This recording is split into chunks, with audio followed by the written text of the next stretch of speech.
In the first year of Adrian's affair, Isabel kicked his mistress into the pool. The man simply held her waist and whispered in her ear soothingly, "Just a little, mistress. Why are you so angry? You know I love you." For the next 2 years, Isabel slapped mistresses in public, paid them off with money, and even sent them to the police station. Until Adrian brought back a young girl who looked extremely similar to her, cherishing her day and night. Isabel locked the girl directly in the attic. But Adrian brought a group of people and threw her into the pool. "If you don't hand over Lila today, I'll drown you here." In the pool, Isabel was pinned down by 2 large men, her head constantly being forced underwater and then dragged back up. The pool water in December was as cold as ice, stinging her whole body. "You're treating me like this for a little, mistress? Adrian, is this what you call love?" Water droplets constantly slid down her face, her fox-like eyes red-rimmed. "Isabel, she's different." Different? She was indeed different. For 3 years, she didn't know how many mistresses she had dealt with. Those who had rumors with Adrian, those who appeared in hotels, and those who didn't know the immensity of heaven and earth and came to cause trouble at the villa. Adrian had always been indifferent. He would even coax her for days because he had angered her. Only after this Lila appeared did Adrian stop coming home, taking Lila with him every day. Reporters even photographed them dating and traveling abroad several times. The most outrageous time was a few days ago. Adrian brought her back to the villa and spent the entire night with her in their marital bedroom. "So what? She made me unhappy. What can you do even if I throw her into the sea?" Isabel looked at him defiantly, but her trembling fingers showed that she was just gambling. She was betting that Adrian still loved her. Adrian's dark eyes dimmed slightly. "Then don't even think about escaping this pool today." As soon as he finished speaking, 2 bodyguards pressed Isabel down into the pool. Water entered her nostrils, and she coughed violently as she was pulled up. Adrian sat in a chair, tapping his thigh with his index finger, his eyes only filled with indifference. "Not only will you not escape from here, but your cat, your best friend, everything you cherish, I will make them disappear." Isabel's eyes widened as she looked at him. The next moment, a bodyguard grabbed her cat. Her pupils constricted, struggling. "Let me go. You said that if I wasn't happy, I could deal with those people as I pleased. I also said, you are not allowed to touch Lila." Adrian moved his hand. "Throw it in." The cat's screams entered Isabel's ears, and she looked at Adrian in disbelief. Then the bodyguard pressed her into the water again. "Adrian!" The moment Isabel yelled out, she was pulled up. "The person is in the attic." The moment the words fell, Adrian led everyone away quickly. "Sonny." Isabel walked towards her cat step by step, but when she picked up the cat, she found that it wouldn't move anymore. She trembled as she felt its pulse. It had stopped beating. Water droplets mixed with tears kept falling. Isabel carried her cat and walked out of the pool step by step. If she hadn't said it today, Adrian would have really killed everyone around her. She lost the gamble. But why? They had clearly loved each other for 8 whole years. She had been by Adrian's side since she was 15. At that time, her parents passed away, and everyone in the Ning family avoided her like the plague. Later, Adrian appeared, because her parents had saved him. When he had just secured his position as the head of the Caldwell family, he took her to his side. For 12 whole years, Adrian spoiled her like a princess. Whatever she wanted, she didn't need to ask. Adrian would arrange for it to be delivered to her. If anyone made her unhappy, Adrian would teach them a lesson for her. If anyone gossiped about them being too close, Adrian would soothe her, saying that what's his is hers and what's hers is his. Later, she fell in love with this man who was 6 years older than her. But Adrian would tell everyone that he had fallen in love with her first, giving her all the security she needed. On the day they registered their marriage, he promised to love her forever. Until 3 years ago, many women appeared around Adrian. She became like a madwoman, constantly causing trouble for the women around Adrian. Mrs. Caldwell told her, "It's normal for a man to have a few women around him. You shouldn't look at how many women he has, you should see who can stay by his side all the time." Isabel began to endure, because for so many years, Adrian had indeed always loved her, but Lila's appearance made her realize that things had changed. Because this girl looked so much like her. Her appearance, her personality, and most importantly, Lila was young, only 20 years old. Young girls were the most deadly. Isabel walked back to the villa, soaking wet and pale-faced in the cold weather, her lips equally pale. She expressionlessly held Sunny and picked up her phone. Mr. Peterson, the divorce process is completely finished. Please help me cancel my account directly. In a week, the account cancellation process will be completed. A week later, it would be her birthday, also a new beginning for her life. A month ago, Isabel tricked Adrian into signing the divorce agreement. At that time, he was busy coaxing Lila, and didn't pay attention to what he was signing at all. Today was the last day of the divorce cooling-off period. Isabel gave Adrian one last chance, also one last chance for herself. Adrian had abandoned her, so this time, she didn't want Adrian either. Isabel carried Sunny to the back garden, and dug a big hole under her favorite osmanthus tree. The maids next to her looked at each other, their eyes full of worry. "Madam, let us do it." "That's right, don't hurt yourself. If you get hurt, the young master will be angry." Isabel paused for a moment when she heard this, looking at her red and purple hands because of the cold, her eyes showing a painful expression. How could Adrian be angry? He should have found his little mistress by now, holding her in his arms and comforting her softly. She held Sunny and put it in its pink little nest, which was Sunny's favorite place to lie down. Isabel buried all of its favorite things with it. She also erected a small tombstone for it, which she wrote herself. After doing all this, Isabel began to pack her things. She opened her own walk-in closet, stroking the transparent cabinets, filled with countless clothes, shoes, and a wall of jewelry, all of which were given to her by Adrian.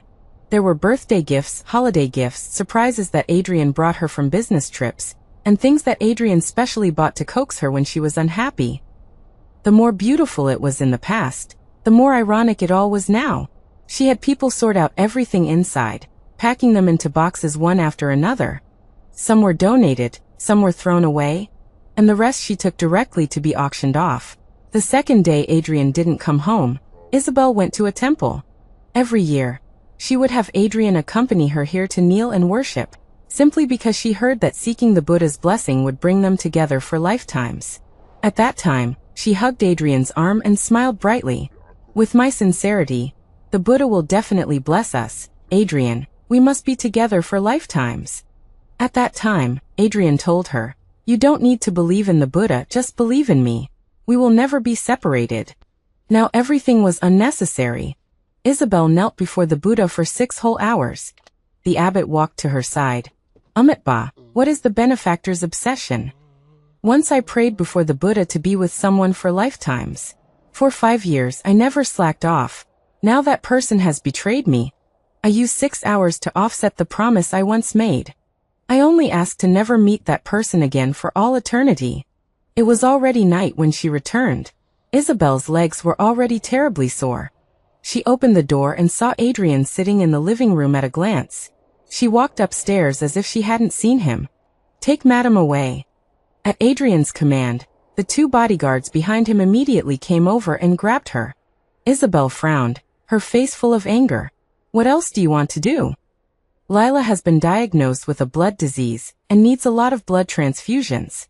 I remember you have Rh-negative blood. If it wasn't for you, she wouldn't have gotten sick. You should be responsible. She should thank me, otherwise she wouldn't have discovered this disease." Isabel was like a hedgehog. "Adrian, since you love her so much, then let me go. I promised your parents that I would take good care of you. You don't need to think about that." A sharp pain came from Isabel's heart. She always felt like a large hand was gripping her throat, making it difficult for her to breathe. Promised her parents. So all these years, it was just responsibility. There was no love at all, it was all an act. Isabel was taken directly to the hospital. Adrian didn't care about her life or death, and threw her to the doctor. "She has Rh blood type. If there's not enough blood, just draw hers." Those cold words were like knives stabbing into Isabel's heart. It was as if Adrian wouldn't be satisfied until he had torn her heart to shreds. Isabel was pinned to the hospital bed. She watched helplessly as her blood was drained away, bit by bit. Dizziness, nausea, pain, all rushed to the surface at once. The patient has a high fever. Stop drawing blood immediately. The patient's temperature is dropping rapidly. The patient is in shock. Something's wrong. Quickly call the director over. When she woke up again, Isabel looked at the snow-white ceiling above her head. It dawned on her that she had almost died because of the transfusion. You wouldn't be like this if you just listened. She turned her head slightly and saw Adrian sitting by her bed. You know these people can't shake your position. The position of Mrs. Adrian will always be yours. I'll take care of all the gossip outside. Isabel, after all these years, why can't you be more sensible? Isabel closed her eyes in despair. A tear rolled down from the corner of her eye and disappeared into the pillow. Adrian, can you swear to me that you don't have any other feelings for Lila? That she isn't different from everyone else? I just kept her around for a few months longer. Lila is indeed different from others. It's normal. You need to accept it. Then I'll leave you for good. Isabel never thought Adrian would say such a thing so matter-of-factly. She clenched the blanket tightly, her voice filled with determination. You were brought to my side when you were 15. You can't go back to the Ning family anymore. The Caldwell family doesn't like you either. Even if you leave me, everyone knows the relationship between us. Who would dare to take you in? Isabel, don't be impulsive. Adrian sat on the chair, his expression hardly changing, as if he was completely using his business tactics on her, and she was trapped. He sighed softly and stroked her forehead. The position of Mrs. Adrian is still yours. Stop thinking about dealing with Lila. I will still be the one who loves you the most. Isabel's hand gripping the bedsheet trembled incessantly. If love is used as a handle, then she is a joke. For so many years, Adrian had controlled everything about her, but he forgot that she couldn't go back to the Ning family. But her parents had already left her a way out to protect her. The hospital room door was knocked. Am I interrupting you? Lila stood at the door in a hospital gown, holding a thermos in her hand. Isabel frowned slightly the moment she heard the voice. This was the second time she had seen Lila. The last time was at the villa, when she was nestled in Adrian's arms, very shy. Lila looked 5 parts like her, but lacked her arrogance and brightness. Lila, like her name, seemed fragile. Why did you come? Didn't I tell you to rest well? Why are you wearing so little? Come over here. Adrian got up and walked to her, then took off his coat and put it on Lila. Lila glanced cautiously at Isabel. I know that Mrs. Almost, because of donating blood to me, so I specially asked someone to boil a soup for her, to replenish her. She put down the thermos in her hand, then took out the contents. It was boiled for several hours, chicken soup with yam. It's very nourishing. She opened the soup, and the aroma instantly filled the entire ward. Isabel watched Adrian half holding Lila, his eyes full of pity. She then turned her head away. No need, take it away. It's really nourishing, and it was boiled for several hours. If you're worried I put something in it, I can try it first. Lila held the soup closer to her. Isabel was a little impatient. I said I don't need it. Don't you understand? Instantly, the entire thermos fell to the ground, making a crisp sound. The soup was spilled all over the floor, and Lila's hands and legs were burned red. Isabel didn't expect this to happen. She opened her lips slightly, wanting to say something. Why did you scare her? Adrian hugged Lila and shouted at her, his eyes filled with heartache as he looked at Lila. You knew she wasn't feeling well. She kindly came to bring you soup, but you had to scare her. You just have to make trouble, don't you?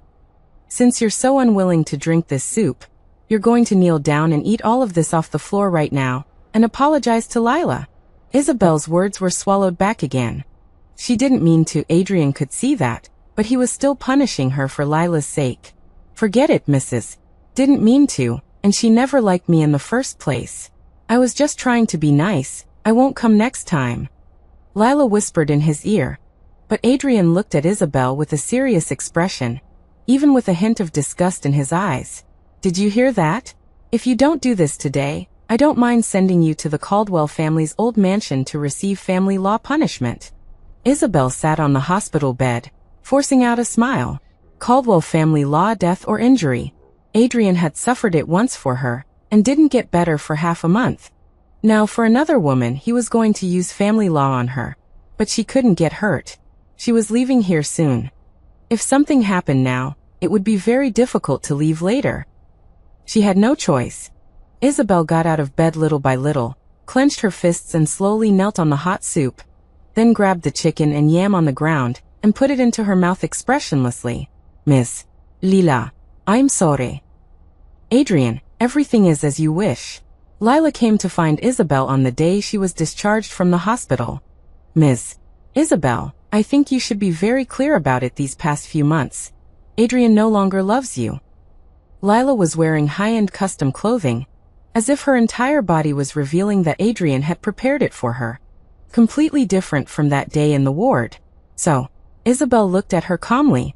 I know that I look a lot like you, and I know that Adrian has had many women around him, but I also know that I am one of the few people he has kept around for a relatively long time. Lila smiled. I hope you can withdraw. Isabel chuckled. He and I are legally married. Whether I withdraw or not is not up to a mistress like you. Even if he doesn't love me, I'm still Mrs. Adrian. What's the point of that? As long as I say a word, Adrian will stand up for me. Don't break your heart, and then hurt your body, right? Isabel just glanced at her, and then left. Lila wanted her position, and what she despised most was this position. It didn't matter. Anyway, she would be leaving in 3 days. Whoever wants his love can have it. When she returned to the villa, she found that Adrian had brought Lila home. She was very sensible and went straight to the guest room. The intimate sounds of them next door seeped into Isabel's heart little by little. She took a deep breath and got out of bed and walked to the balcony. Suddenly, she saw that the osmanthus tree in the garden was gone. Sunny's tombstone was also gone. Isabel panicked instantly. She confirmed it several times, finding that she hadn't seen wrong. She ran downstairs in a panic, almost bumping into a servant holding water. Madam, what's wrong with you? Isabel ran to the garden, constantly muttering. What's going on? How could it be gone? Who did it? When she got to the garden, the osmanthus tree had been dug up, leaving a huge pit. The surrounding soil had been turned over. Isabel searched round and round. Where's Sunny? Who took it away? Her voice attracted many servants. Where did Sunny go? Madam. It was the woman the young master brought who said that Sunny's tombstone scared her. She ordered someone to dig up Sunny's grave and throw it away. Isabel felt as if the blood in her whole body was flowing backwards. She clenched her fists, turned around and rushed upstairs. She pushed the door open violently. Lila had just come out of the shower. Isabel slapped her directly on the face. Lila didn't even have a chance to react. Where did you throw Sunny? Give it back to me. Isabel, what are you doing? Adrian rushed out at this time and hugged Lila. I'm telling you to give Sunny back to me. Isabel roared. Why did you move things in the garden? Why did you have someone throw Sunny away? Lila's eyes were red and tears kept falling. I don't know. Mr. Adrian, you said let me order people to plant the flowers I like. I didn't expect there to be a cat buried there. It scared me so I really didn't mean to, I'm sorry. Isabel, aren't you being unreasonable enough? It's just a cat. Do you have to bully Lila like this? Adrian completely protected the person beside him. Isabel's heart skipped a beat. Just a cat. Sunny had been with her for almost 10 years. It was the only gift she had personally chosen for herself. A family member she had personally selected. Adrian had always known how important Sunny was to her. But now Adrian was telling her it was just a cat. Isabel's heart grew colder with each passing second. Apologize. Adrian roared at her. Why should I? Disbelief filled Isabel's eyes. Since you won't apologize, you'll be held responsible for that slap. Adrian's icy words were like sharp knives. Guards, take the madam downstairs and make her kneel at the entrance and slap herself until she apologizes. Isabel was taken away by the bodyguards. The crisp sound of slapping echoed throughout the villa. Her face quickly became swollen and red, blood trickling from the corner of her mouth, but she remained silent. She had given Lila 1 slap, and Adrian returned 99, completely killing the Isabel who once loved him. When Isabel woke up, she was lying in the guest room, the injuries on her face already treated. The maid knocked on the door, and came in to bring her medicine. Madam. Don't call me madam, I'm not. The moment she opened her mouth, the pain on her face made her frown. The maid wanted to say something, but Adrian appeared behind her. "Go out, I'll take care of the madam." "Yes." The silence in the room was unnerving.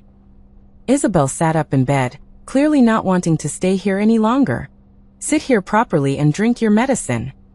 Adrian seemed helpless with her, then added, "You're always so proud, why can't you lower your head a little?" Lower her head? When she first discovered Adrian's affair, she had gone almost crazy. Later, she lowered her head, tolerating the existence of the mistress, tolerating these people who didn't know the immensity of heaven and earth coming to her door, tolerating dealing with Adrian's flirtatious companions. But what had her tolerance gotten her? Adrian's intensification.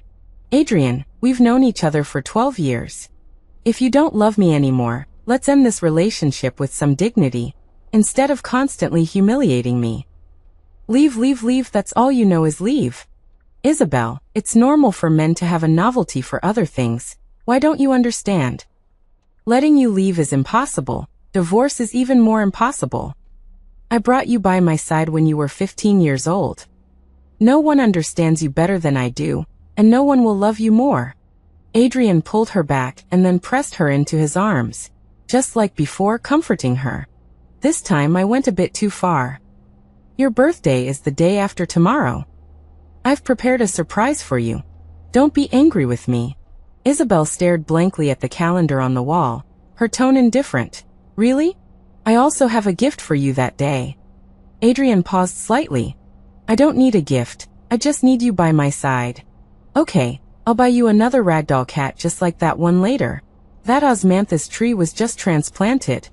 If you like it, I'll have someone bring it back."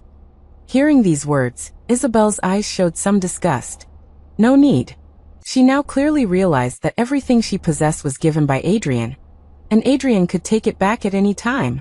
This was like a huge woven net, only she was trapped in it.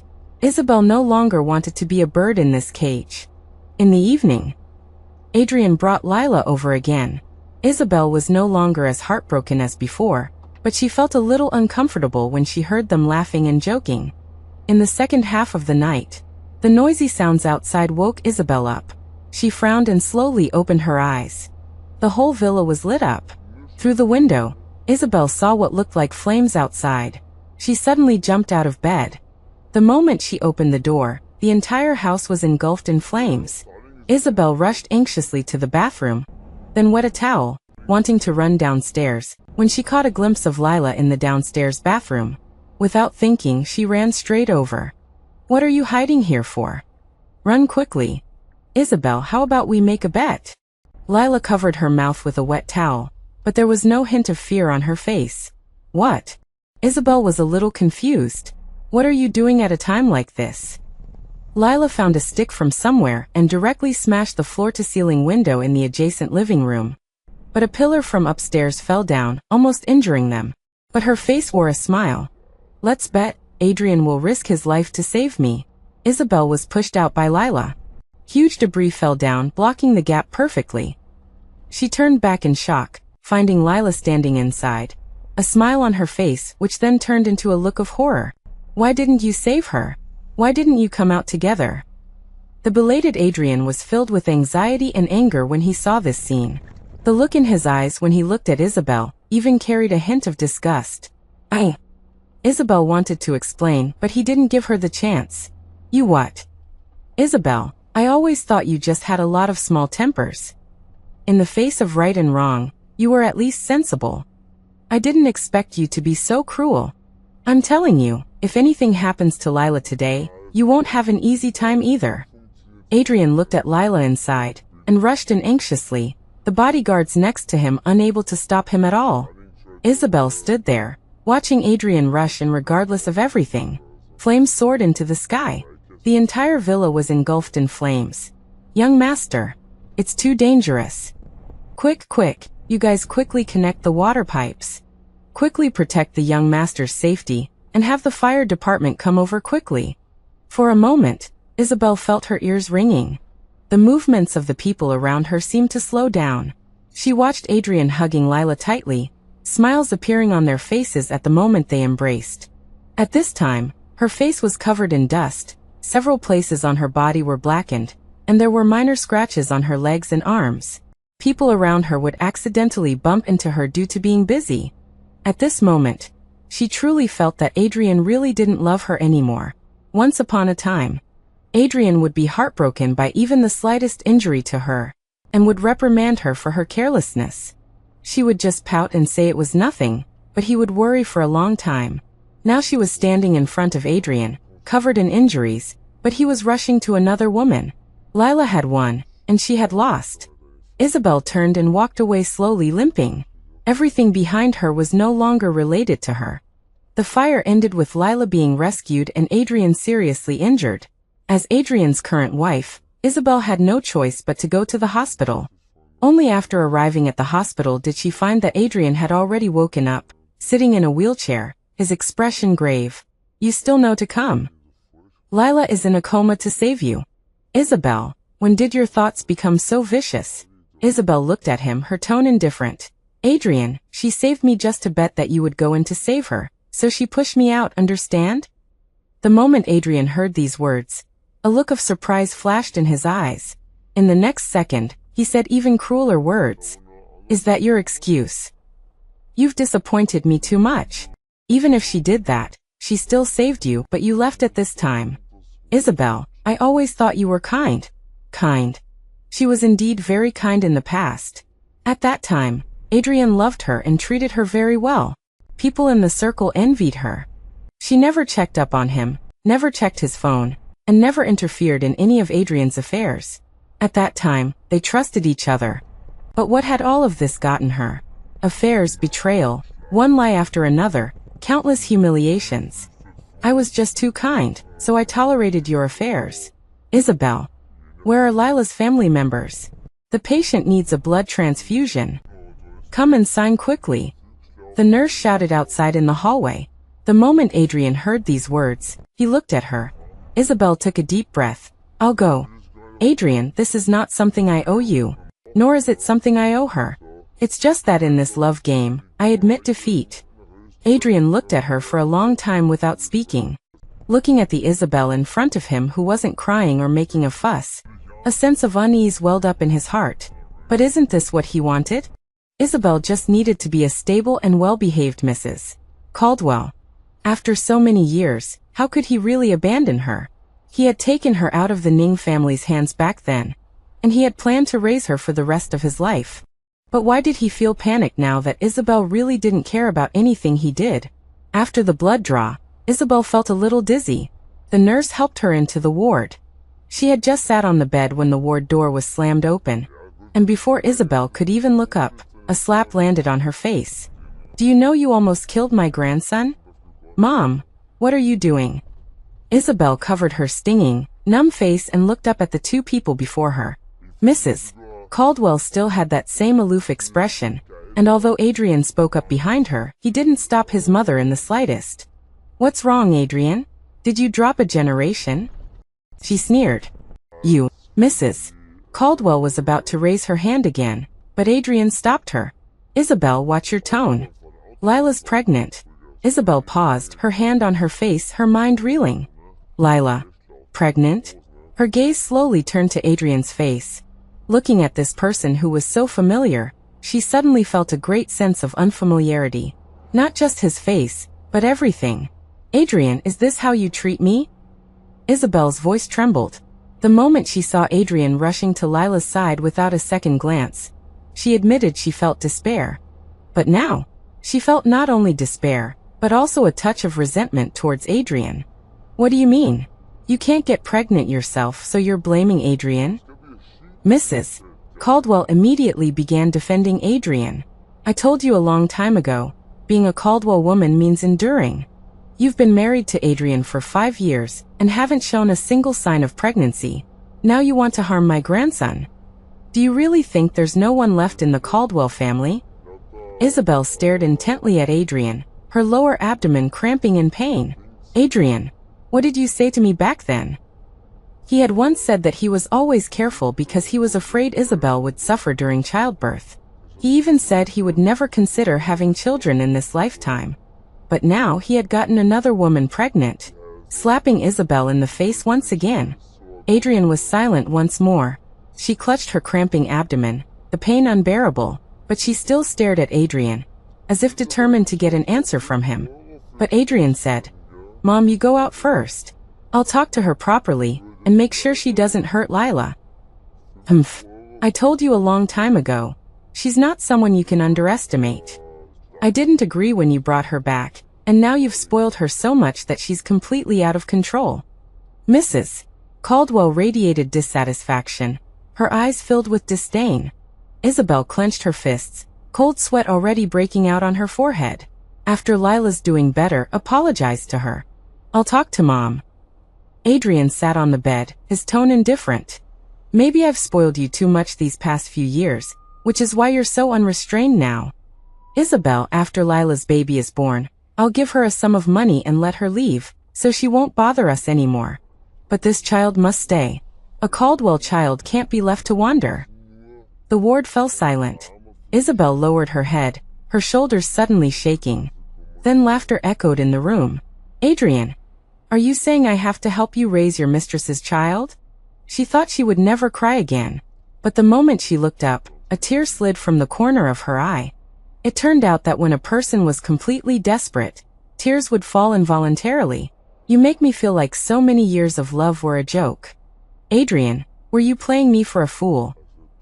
Adrian frowned slightly. "Isabel, you need to be understanding." "Okay," Isabel replied softly and curled up under the covers. Adrian really thought she was being understanding, and started saying sweet words, as he always did. "Tomorrow is your birthday. I've arranged everything. No one dares to question your status." But all she ever wanted was love, and Adrian didn't understand. She didn't want to say any more. Soon, all of this would be over. She replied fuyan. "I want to rest." "Then you rest." The door closed. Quiet sobs gradually filled the silent space. Darkness enveloped everything, like a shroud of shame thrown over her, allowing her to indulge for once in her weakness and helplessness. Isabel thought that the thing she regretted most in her life was falling in love with Adrian. "What does 'your identity has expired' mean?" Isabel was about to leave the hospital when Adrian stopped her. She glanced at the information on the screen, remembering that Mr. Peterson in Australia had prepared a new identity for her, and her information here had been cancelled. And today just happened to be the expiration date. "Maybe my ID card expired. I'll get a new one tomorrow." "I'll have someone drive you there then." Adrian raised his hand to look at the time, and said, "Someone will pick you up and take you home later. The makeup artist is already at the house. It's your favorite one. You go first. Lila has to do some tests later, so I'll stay with her and come find you." Isabel looked at Mrs. Caldwell and Lila not far behind Adrian, the two of them chatting and laughing. Adrian also turned his head from time to time to look behind him. It seemed that they were the real family now, and she was an outsider. At this moment, she suddenly felt relieved. What didn't belong to her was no use, no matter how many years she tried. She didn't need to change herself for others. "Adrian, I forgot to say something." "What?" Adrian turned his head, slightly surprised. Isabel took a deep breath, straightened her back and said, "Congratulations on becoming a father." Adrian looked at her, his eyes filled with complex emotions. He didn't understand why Isabel would suddenly say something like this, and the uneasiness he had been feeling for the past few days surged up in his heart again. "Isabel, that will also be your child." How could it be her child? Adrian always said she was too naive, but now she thought that the person who was truly naive was Adrian. Turning to leave, Isabel suddenly looked at him again. "Adrian, if I leave one day, will you feel that everything you've done today was a mistake?" Adrian frowned, his tone losing its initial friendliness. "I told you you can't leave. And after this, everything will return to normal." Isabel smiled at him without saying anything more, then turned and left the hospital. She made an excuse and had the person who was supposed to pick her up go back. At the same time, she gave them a USB drive, saying it should be projected onto the big screen later. Then she hailed a taxi and left. She didn't go back to the villa, nor did she go to the airport. Instead, she went to the cemetery. Standing in front of her parents' tombstones, grievance filled her chest. "Dad, Mom, I'm leaving here, and I'm going to leave Adrian completely. Your decision back then was right. Maybe I shouldn't have stayed here in the first place. Now I finally understand. I might not be able to come back and see you in the future, but I will miss you. She placed 2 bouquets of flowers on the tombstones, and after saying a few more words, she reluctantly left. On the way to the airport, she saw the makeup artist calling her. She had deleted all of Adrian's contact information, and finally threw the phone card out the car window. Suddenly, snowflakes began to fall outside the window. Isabel watched this scene, suddenly remembering the day Adrian came to pick her up. It had also snowed. At that time, Adrian was like someone walking out of the light, saving her life. At that time, she thought she would love this man for the rest of her life. Now she understood that for Adrian, it was just a small act of kindness. He had spoiled her for 12 years, then taken everything back, and finally said she was too pampered. But Adrian had forgotten. Back then, when she was bullied, Adrian said that with him, she could do anything she wanted. She reached out and caught a snowflake. It was snowing again, Adrian, but this year the snow didn't feel the same as before. Just like them, there was no going back. Goodbye. Goodbye forever. Adrian, the banquet is still tonight, so just spend some time with me. Lila held Adrian's hand, leaning against him, being very clingy. Adrian looked at the time. It was indeed still early. At Isabel's usual speed, she should still be getting her makeup done, maybe still struggling to choose which clothes to wear. Thinking of this, he couldn't help but curve his lips into a smile. I'm here to keep you company. The doctor said you need to rest well. Drink your pregnancy stabilizing medicine first. I don't want medicine. I want you. Lila hooked her little finger around his, her eyes openly seductive. The buttons of her hospital gown were undone at some point, revealing her slightly swollen belly beneath. In the past, Adrian might have taken the bait, but today for some reason he felt a vague unease. His mind kept replaying the calm look on Isabel's face when she left. He pulled his hand away, trying to hide his discomfort. Rest well. Don't be silly. I'm not being silly. Don't you want to? You said it was exciting the other day, didn't you? And Isabel isn't paying attention to these things anymore. Isn't that great? Lila slowly got up, trying to take off his clothes. In the next second, Adrian pushed her away. It's not that I don't want Isabel to pay attention to these things. It's just that I'm afraid she'll find out about them. It's her birthday today. I don't want her to be unhappy. Lila's eyes filled with tears and she said aggrievedly, I know all of this is for Isabel's sake, but I can't help it either. The doctor said that if the baby doesn't feel the presence of its father, it will be uneasy too. Adrian, you do care about me, right? That day you saved me from the fire. Adrian suddenly interrupted her. I told you everything is for Isabel. What about me? Lila pointed at herself, tears streaming down her face. Isabel can't have children. I'm giving her a child for nothing, Adrian. What do you take me for? Just a tool for procreation? Adrian, you love me. If you didn't love me, you wouldn't have gotten angry at Isabel because of me. You're just afraid to admit that you've changed your heart. Enough, Adrian roared. He looked at the aggrieved Lila, but the words of rejection stuck in his throat. But he clearly loved Isabel in his heart. After all these years, it was impossible for him not to love Isabel. Even when he found out that Isabel couldn't have children, he had hidden it for many years with the excuse that having children would harm her body. But Mrs. Caldwell kept urging him, and even tried to find women for him. In the end, he had no choice but to choose Lila, who looked remarkably similar to Isabel. He didn't expect Lila to actually get pregnant, thinking that as long as Lila gave birth to this child, everything could go back to normal. He was doing all of this for Isabel, wasn't he? But the heart that had always beat for Isabel seemed to be really going haywire. Adrian turned his head away, unwilling to believe his own feelings. You stay here in the hospital and rest. Don't appear in front of Isabel during this time. She's in a bad mood lately. I don't want to cause any more trouble. I understand. Lila bit her lip, her eyes downcast, looking especially pitiful. Adrian thought that the banquet must be getting ready to start. So he left the hospital, got into his car, and called the banquet venue, saying that Isabel hadn't arrived yet. He was just about to call the villa to ask about the situation when he received a call from the hospital instead. Mr. Caldwell, something happened to Ms. Lila. Please come to the hospital immediately. At the hospital, Lila was being rushed into the emergency room. Adrian sat on the bench outside, his face grim. When Mrs. Caldwell arrived, she angrily hit him on the back. Don't you know that pregnant women can't be upset? What did you do to make her angry? Did Isabel say something to you? I've said it before, it was a mistake to bring her back to the Caldwell family in the first place. Even if her parents were kind to you, you could have given her a sum of money.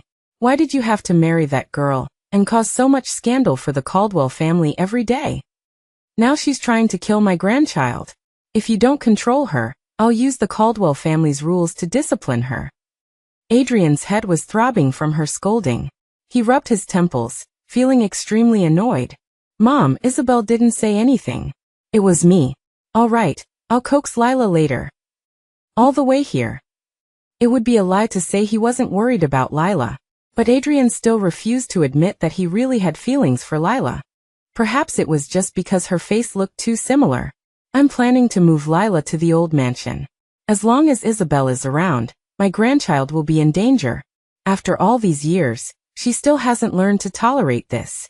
She doesn't deserve to be the Caldwell family's wife. I'll handle Lila.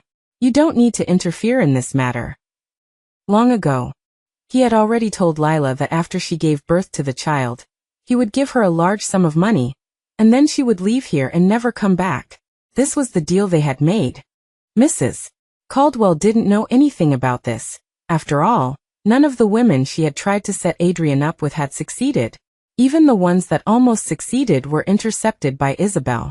It was only now that Adrian had become enlightened, and had Lila, this woman, and a child.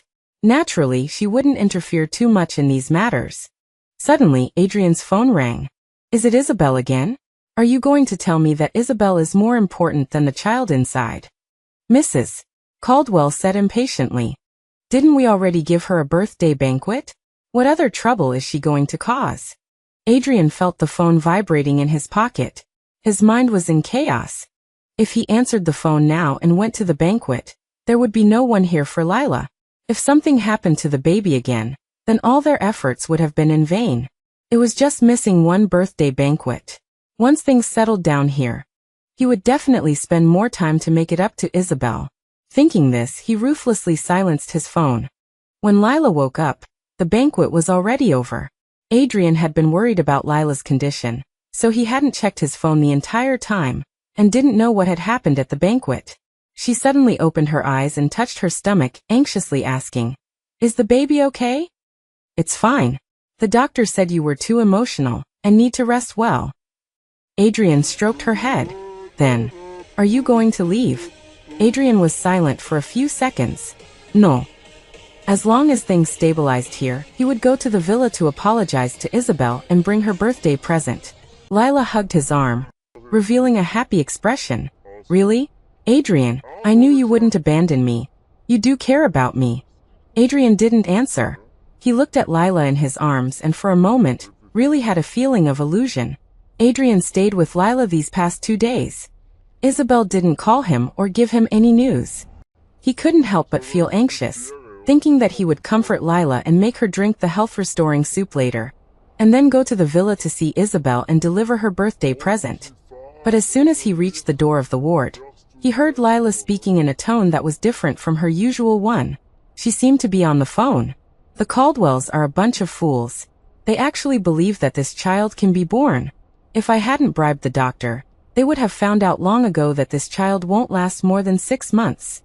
After Isabel arrived in Australia, she rented a house.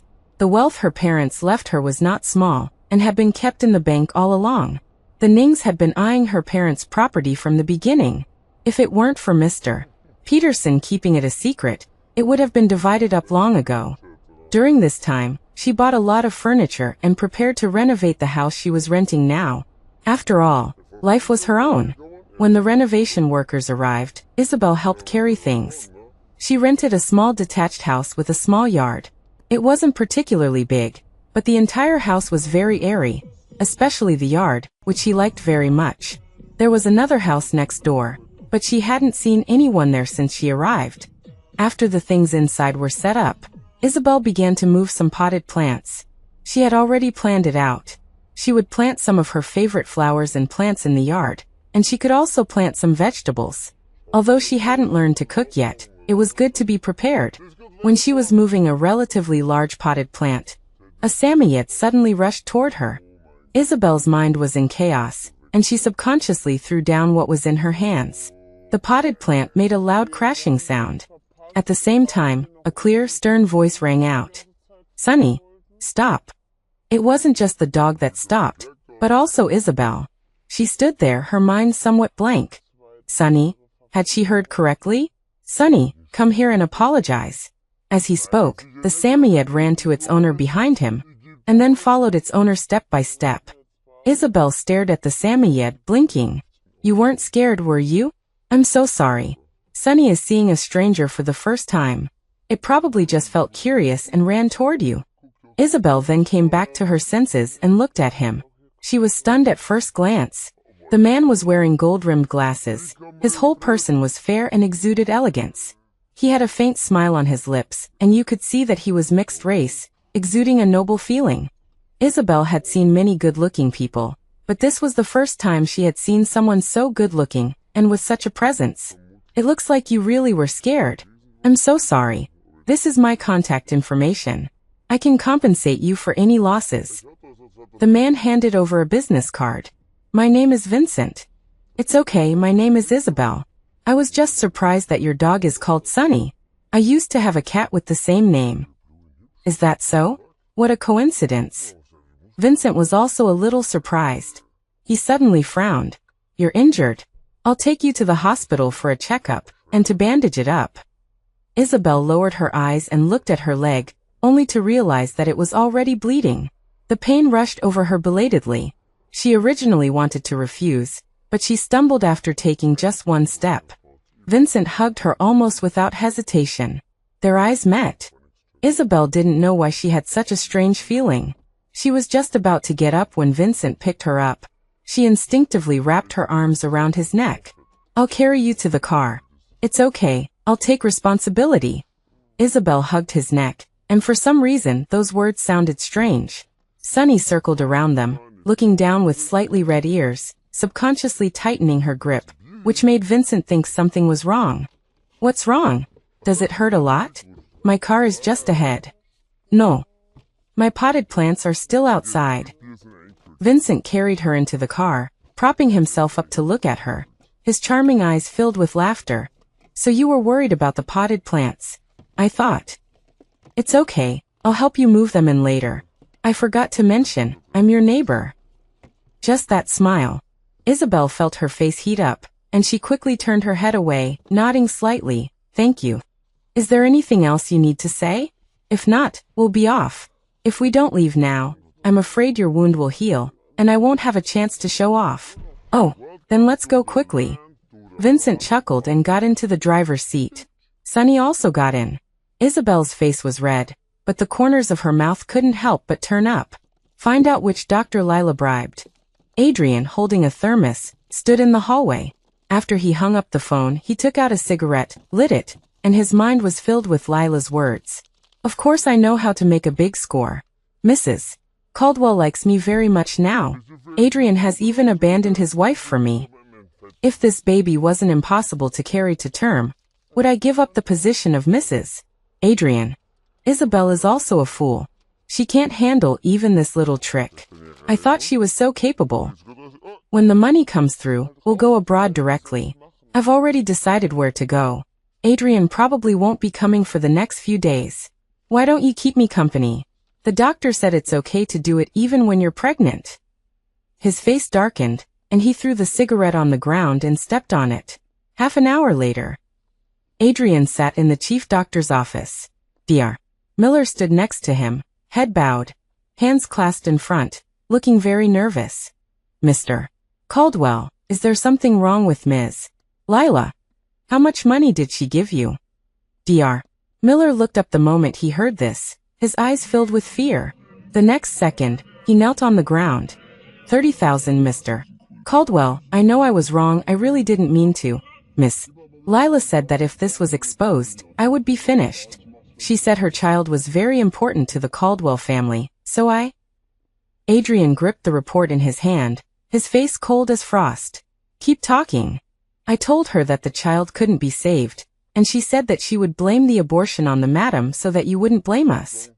She also said that as long as it was done, she would give me another 200,000. Adrian slammed his hand on the table, and Dr. Miller lowered his head even further. Very well, what a good plan. Without thinking, he took Dr. Miller to Lila's ward. Lila was lying in bed playing with her phone, looking quite happy. When she looked up and saw Adrian, a smile immediately appeared on her face, but it paused slightly when she saw Dr. Miller beside him. Adrian, why are you so late? I've been missing you.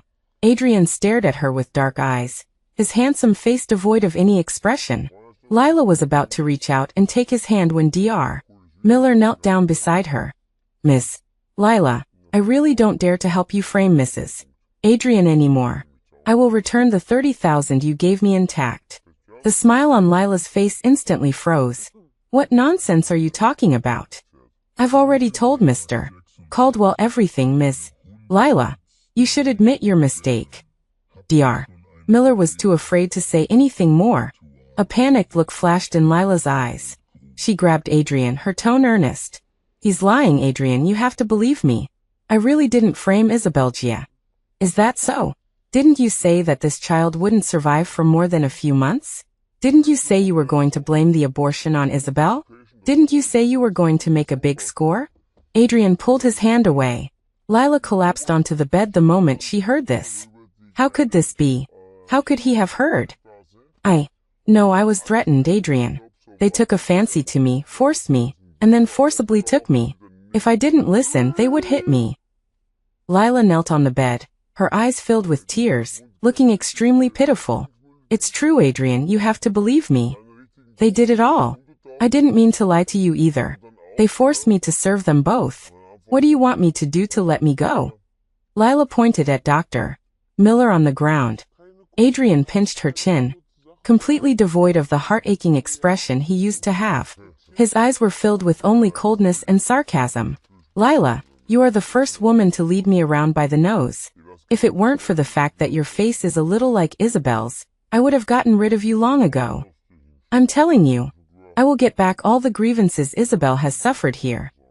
Lila was completely desperate. She cried and screamed, begging Adrian to spare her. Her stomach started to hurt at that moment, and then blood flowed out. She covered her stomach, her face full of pain. It hurt so much. Adrian, save me. Adrian coldly shook her hand away, looking at Dr. Miller. Save her life, don't use any anesthesia. Okay. When Mrs. Caldwell arrived, the child was completely gone. Adrian, what did you mean in that message? What do you mean the child couldn't be saved in the first place? She looked at Lila, who had just come off the operating table, and her entire being felt unwell. This child couldn't be saved from the beginning. Lila wanted to use this child to get a fortune from the Caldwell family. Her little lover even said that she had already booked a flight to leave, just waiting for the money to arrive. Mrs. Caldwell leaned against the wall, seemingly trying to calm her emotions. Are you saying all this is true? She also colluded with her lover to frame Isabel, wanting to drive Isabel away. Mom, don't send people to my side anymore. Isabel and I can live a lifetime even without children. Adrian rubbed his forehead, his mind full of Isabel's face. At this moment, he really wanted to find Isabel. Isabel had suffered too many grievances during this time. Mrs. Caldwell seemed to finally realize what she had done wrong. She leaned against the wall, and for a moment she felt as if she had aged 10 years. Adrian, don't let this woman go. How dare she play her? The Caldwell family had never made such a joke in this circle. Adrian's eyes darkened. I've already arranged for someone to take her back to the basement. After doing all this, he drove towards the villa. It had been 5 days. Isabel hadn't sent a single message.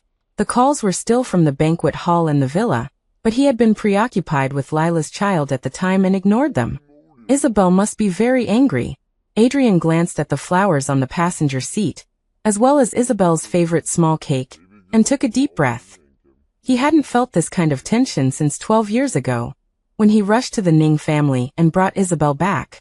He, who had not yet firmly secured his position in the Caldwell family, knew very well how many eyes were on him, but he was still determined to keep Isabel by his side. He didn't expect so many years to pass in a flash. When he arrived at the villa, Adrian parked the car, took the flowers and cake, as well as the birthday present that he had prepared but hadn't sent. But when he opened the door, it was completely dark inside. Adrian put down the things, then turned on the lights, and found a row of dresses laid out in the living room.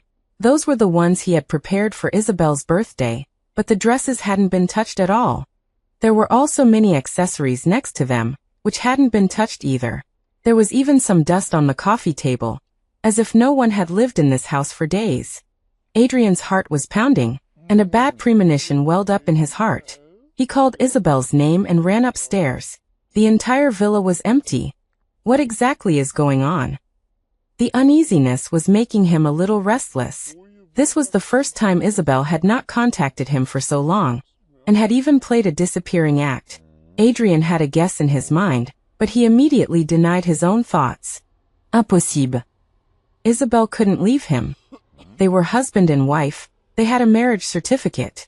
Even if Isabel was throwing a tantrum, as long as he didn't agree to a divorce, she couldn't leave. But curiosity drove him to check the things in the bedroom, and he found that many of Isabel's clothes were gone, and her favorite white suitcase was also missing. He couldn't find these things in the guest room either. He ran to Isabel's favorite room, and the jewelry, clothes, hats, high heels, and all kinds of small trinkets were gone. Suddenly, he remembered that one day a servant said that Isabel had cleared out a lot of things. But what was he doing at that time?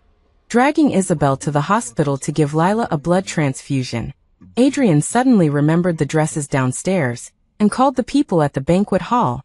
Did Isabel go to the banquet hall on her birthday? Mr. Caldwell, you finally surfaced. We've been trying to contact you for days.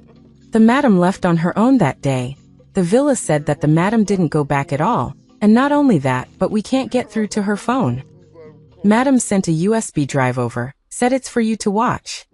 In that instant, Adrian felt like a part of his heart had collapsed.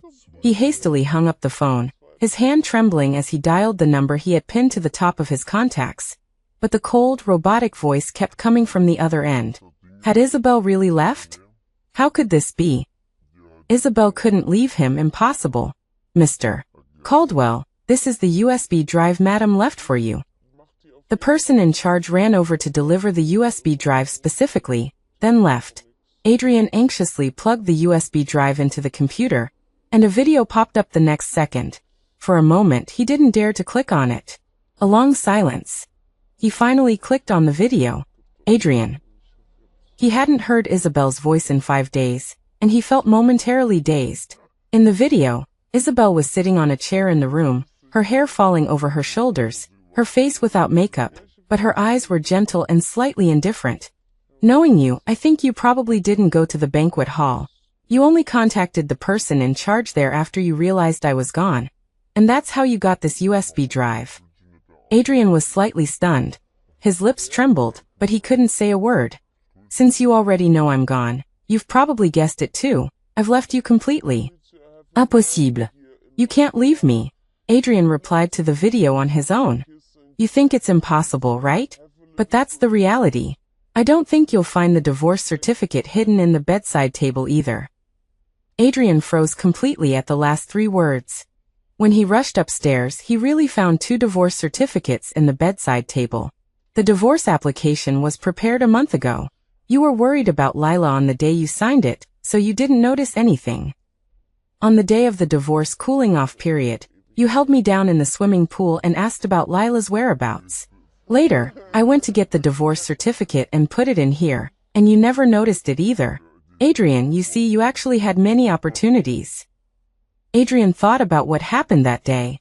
After finding Lila, he took her to the hospital. He clearly had countless opportunities to open this cabinet, but he never opened it once, missing it completely. Adrian suddenly felt regretful. Why was he so careless? The day I recorded this video happens to be the 12th anniversary of our meeting. 12 years, it's been a long time. Isabel took out a group photo in the video. It was taken 12 years ago. We've known each other for 12 years, loved each other for 8 years, and been married for 5 years. But why did you suddenly stop loving me? I don't understand. I kept looking for reasons within myself. In the end, I could only attribute it to, perhaps I'm no longer young. But why do I still love you? Even though you're older than me. Why have I remained consistent? Adrian, the way you rushed into the fire to save Lila that day was just like the way you came to save me at the Ning family back then. At that moment, I understood that I had completely lost. I congratulate you and congratulate you on becoming a father, and I congratulate you on your family of 3 being able to be together, because I'm withdrawing. Adrian kept shaking his head. No, I just did it for the child. Isabel, please come back. Please. A teardrop fell onto the coffee table. Adrian looked at his own tear and finally realized what he had lost. Adrian. He looked up at Isabel in the video. Adrian's eyes were already red and swollen when he heard this. When I was 16, you told me that with you, I didn't have to be afraid of anyone. When I was 19, you said that the people of Adrian should be arrogant. When I was 22, you told me again that whoever made me unhappy could be punished, and you would take care of everything. You taught me to be the way I am now step by step, and you also told me with one slap after another that everything in the past was just an illusion. Adrian stared at Isabel in the video, his lips trembling. Isabel, I thought you would tolerate me this time, just this once. The previous ones were actually fake. I just didn't want you to be targeted by the Caldwell family because of the child. Isabel, I was really wrong. But Isabel in the video couldn't hear his words, and the words continued. So Isabel is already dead. Don't come looking for me, and don't even think about investigating where I've gone, or using any means to force me back. I have nothing to do with you anymore. No. No. How could we have nothing to do with each other? Isabel, please don't be angry with me, okay? He collapsed on the ground, Isabel's voice echoing in his ears. Adrian, I wish you all the best, and I wish us to never have any relationship, and never see each other again. Are you really planning to open a coffee shop? I can invest. Isabel lay on the recliner, the sunlight falling on her face, especially comfortable. The weather here is really good, the breeze gently caressing. Even if there is something unhappy, it will be alleviated by such good weather.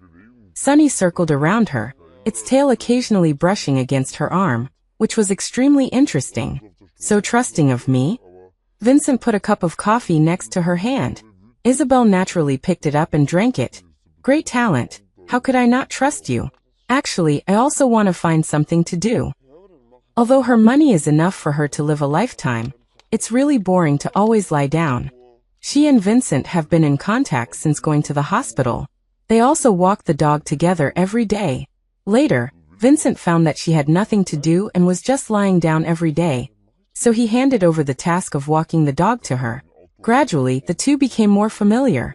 Vincent's family also has a family business, but he is not interested in it, so he moved out by himself. He said he was not interested, but he also invested a lot. Vincent's business acumen is stronger than Adrian's. Isabel discovered this at a meeting. It can be said that as long as Vincent approves of a project, it will make money. The most important point is, Vincent's cooking is especially delicious.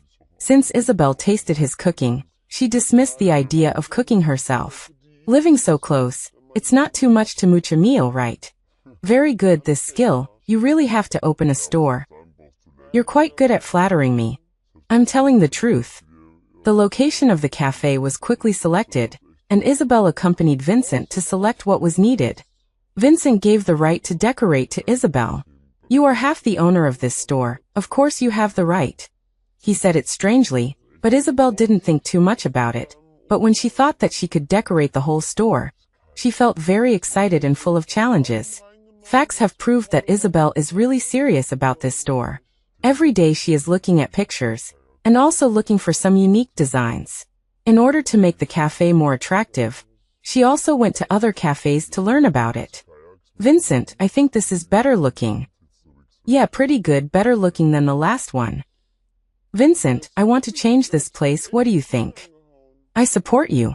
Vincent, will you accompany me to see other stores? I will definitely accompany you if you want to go. In half a month, Isabel lost a lot of weight. She lay on the chair to rest, visibly tired. Vincent sat beside her and covered her with a blanket. After a long time, he raised his hand and touched her head. Isabel happened to wake up at this time, and Vincent took his hand back the next second. Vincent, I'm hungry. Okay, I'll go back and cook now. He looked at Isabel, who muttered a few words and fell asleep again, and couldn't help laughing. Sunny was nestled beside her, man and dog being very well behaved. The meal was ready an hour later, and Isabel ate a full bowl of rice directly. Vincent, you really cook well. I really want to mooch meals all the time. No need to mooch, I can cook for you any time you want. Vincent put a chicken wing in her bowl. Isabel suddenly froze. During this time, she couldn't help but feel that Vincent had a crush on her, and she would always think about Vincent. But Isabel has been unwilling to accept that she has taken a fancy to another person so quickly. What's the difference between this and a scumbag? You don't have to be nervous, just take your time. Vincent, you. Isabel really wanted to ask that question, but after hesitating for a long time, she finally put down the chopsticks. I'm full, I'll leave it to you. I'm going back first, thank you. Back in her own house.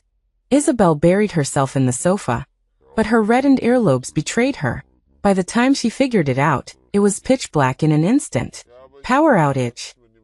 She took out her phone to illuminate herself, and found that only her house was out of power. Without thinking about it, she prepared to go out to find Vincent, but as soon as she took 2 steps, she heard movement outside. She thought Vincent was here, but the next second, she heard 2 footsteps. Isabel instantly realized something was wrong. She took off her shoes and walked carefully, then took out her mobile phone to send a message to Vincent, thinking that there was a door in her backyard. She planned to run out there, but the 2 people came in first. Isabel turned to leave and heard the 2 people talking. That woman seems to have noticed us. What should we do? Is there any news about Madame yet? Not yet. All of Madame's information has been cancelled. She hasn't contacted any of her old friends, and there's no news from the Ning family. Adrian threw the documents in his hand directly onto the floor. She's only been gone for this long, and you can't even find this out. What am I paying you for? Madame hasn't even used a bank card. There's no trace of her life at all. We really can't do anything, the assistant said, had lowered, also finding it difficult. Who would have thought Isabel could be so ruthless, truly leaving no trace at all? Adrian put his hands on his hips, looking irritated. He stood in front of the floor-to-ceiling windows, looking down at everything below. He had been with Isabel for 12 years, and he knew her little habits like the back of his hand, but this time he truly didn't know where she would go. Check again, even if you have to go through all the surveillance footage. You have to find out where Madame has gone. Understood. As the assistant walked out, Mrs. Caldwell walked in. Adrian, I went to the villa, but Isabel isn't there. And none of the villa servants are there either? Have you moved somewhere else?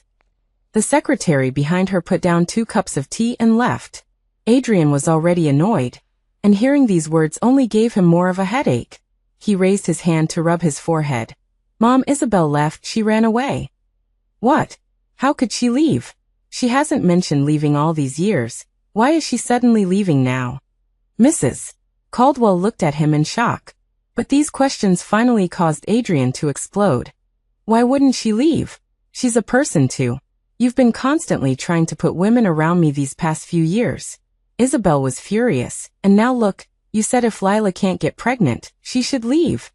Lila conspired with that doctor to deceive us, using a child to trick you. And she even wanted to force Isabel away. Didn't you always dislike Isabel? Now look, everything is as you wished. He turned around and sat on the sofa, drinking a cup of tea in one gulp. Mrs. Caldwell felt wronged. Wasn't I doing it for you, for the Caldwell family?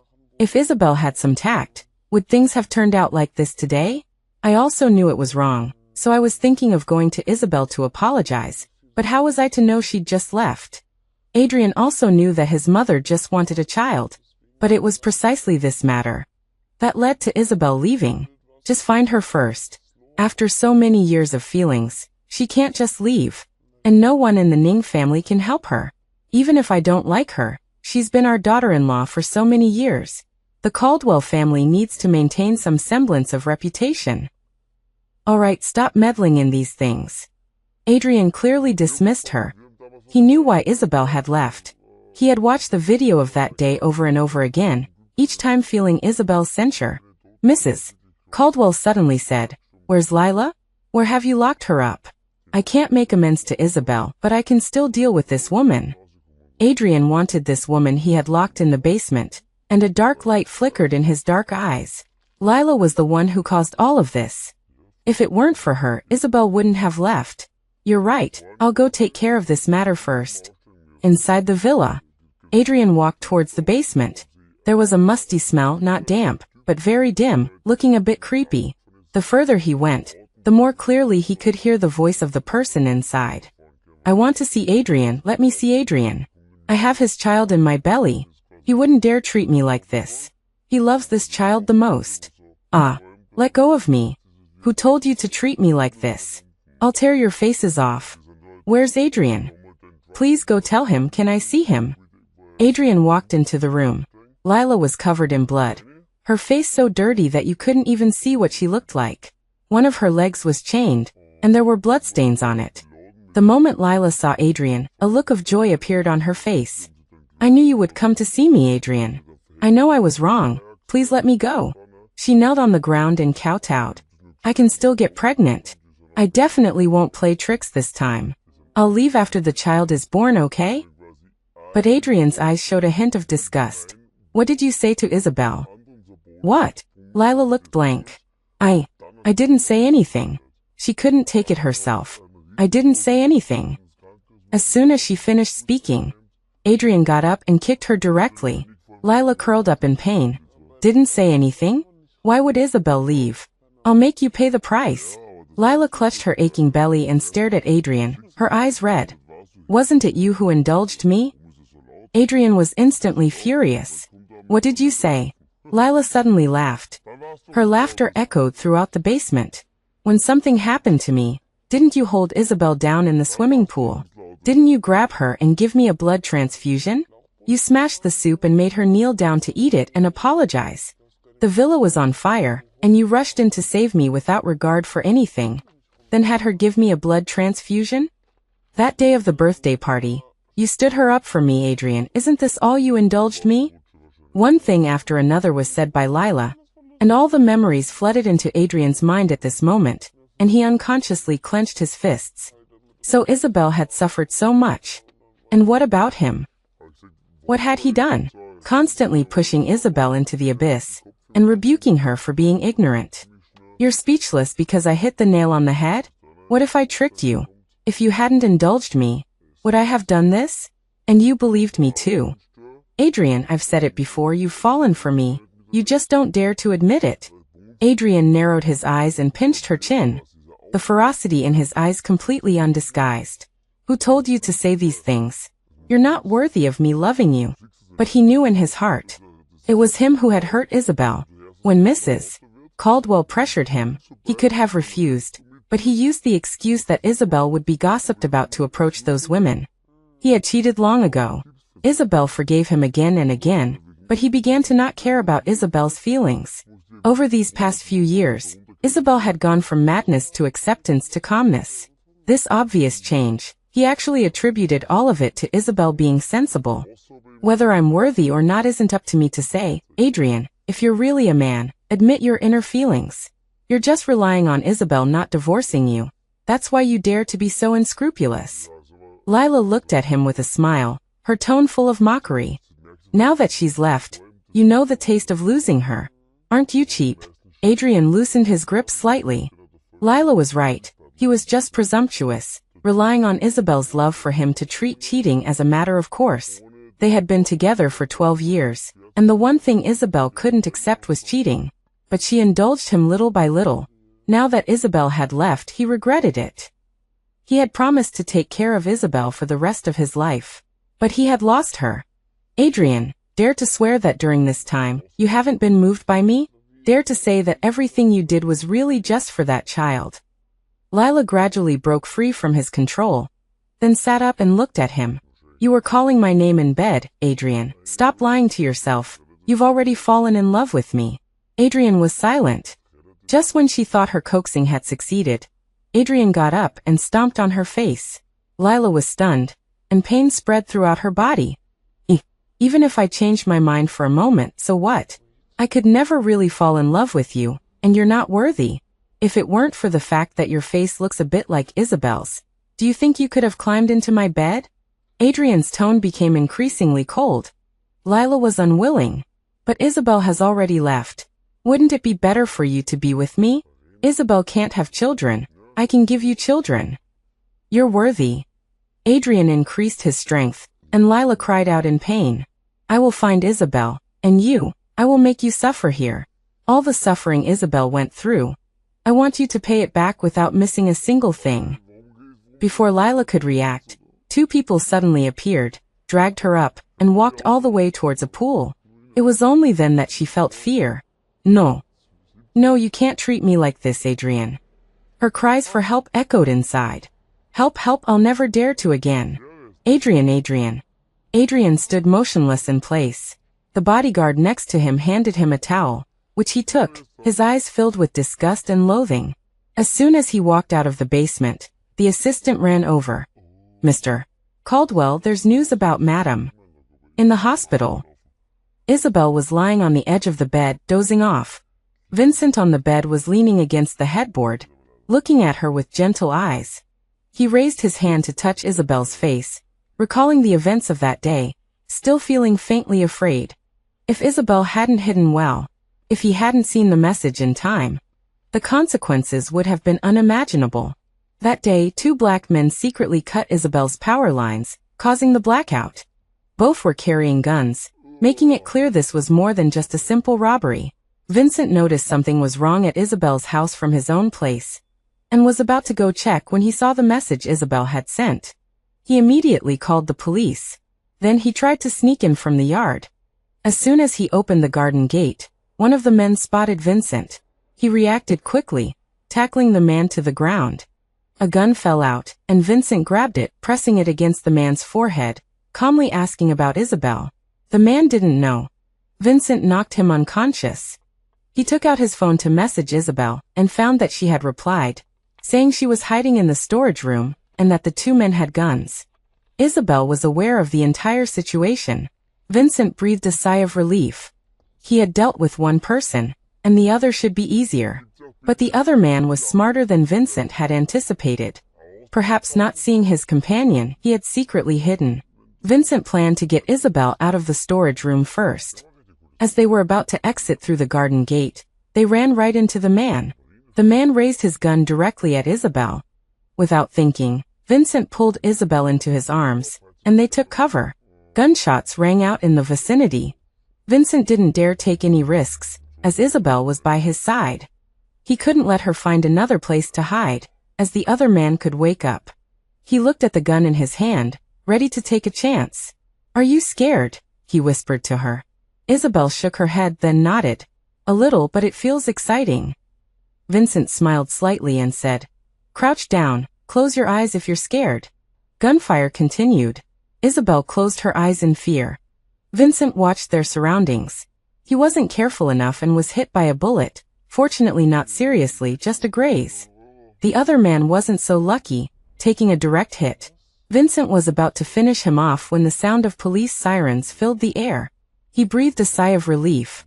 They gave a statement, handed the guns over to the police, and were taken to the hospital by the police. That's how the incident finally ended.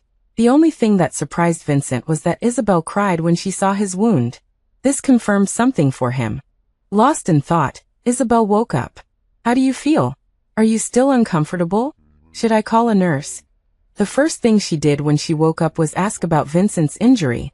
Vincent leaned against the headboard, his peach blossom eyes smiling, his tone casual. "Uncomfortable, but I don't need a nurse, just need you here." Isabel looked away, a little embarrassed, and mumbled quietly, "Aren't I already here? Are you finally willing to face me then?" Vincent asked her, the calm words revealing a hint of surprise that was almost imperceptible. Isabel knew what she thought in her heart.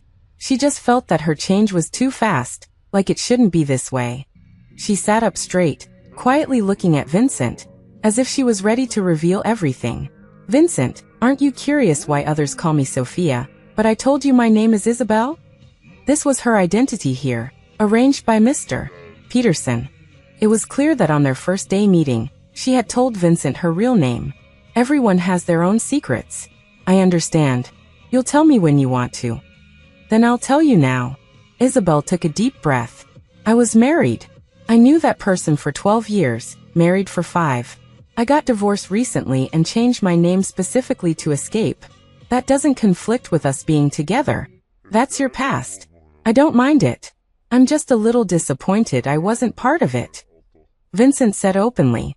Isabel was surprised by his candor, then she raised a fatal topic. My ex-husband might come looking for me. Would you remarry him?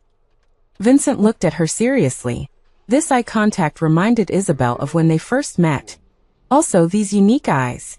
She recalled the time they had spent together, comfortable, happy, unlike the feeling Adrian had given her.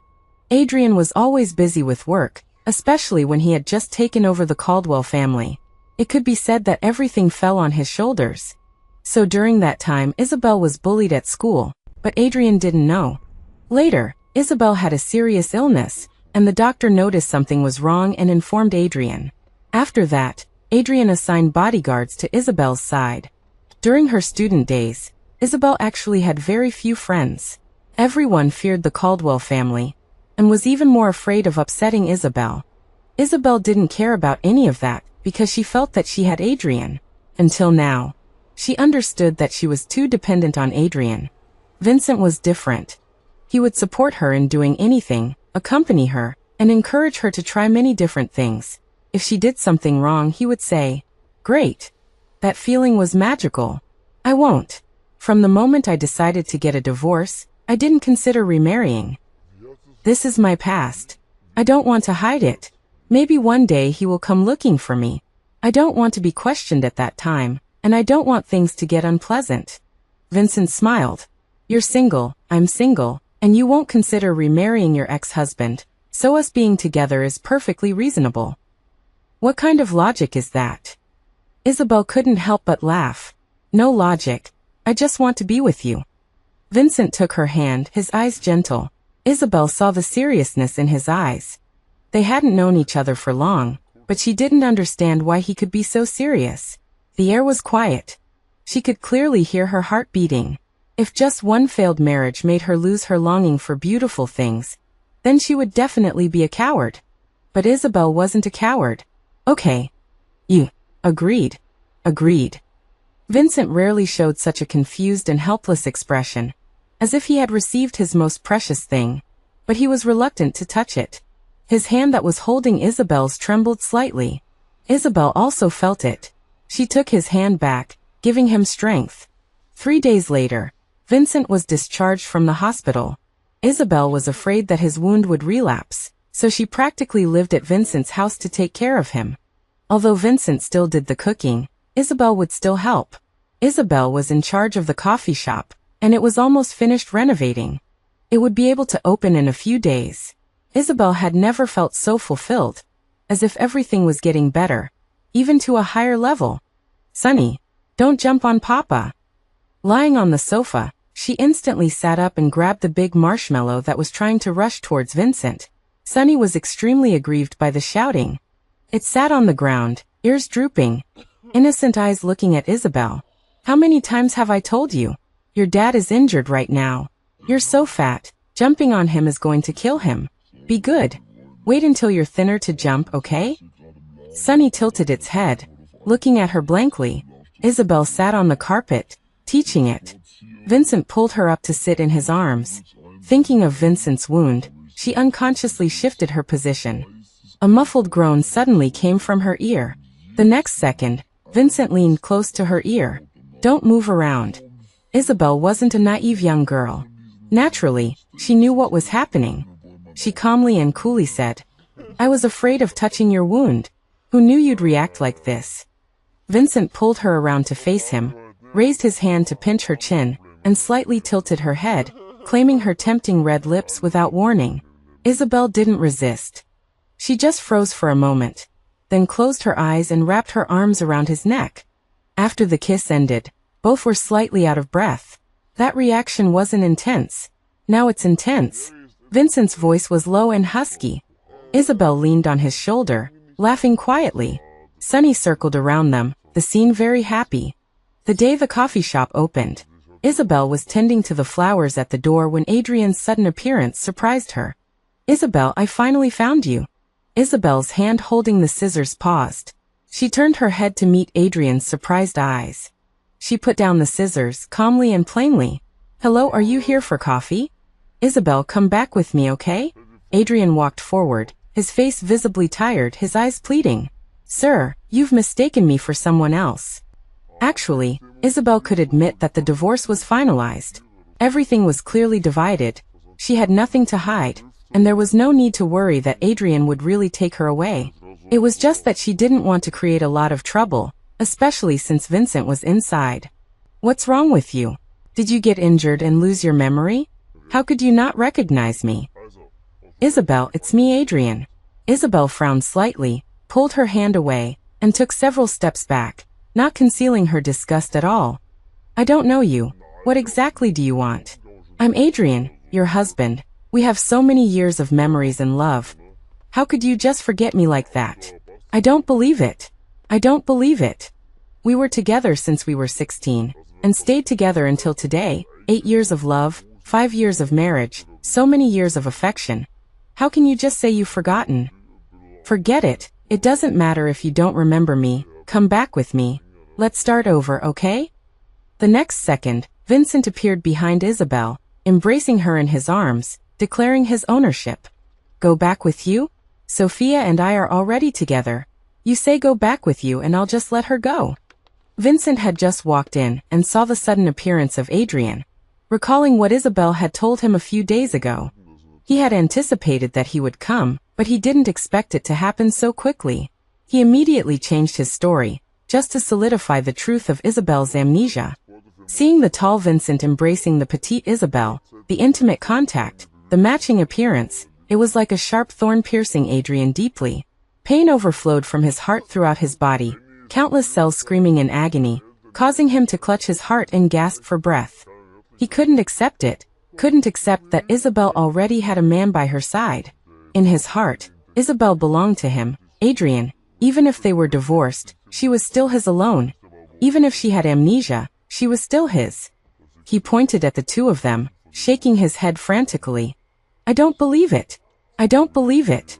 Isabel, you must have hired someone to act to deceive me, right? How could you be with someone else?" Adrian's voice was faintly choked with sobs.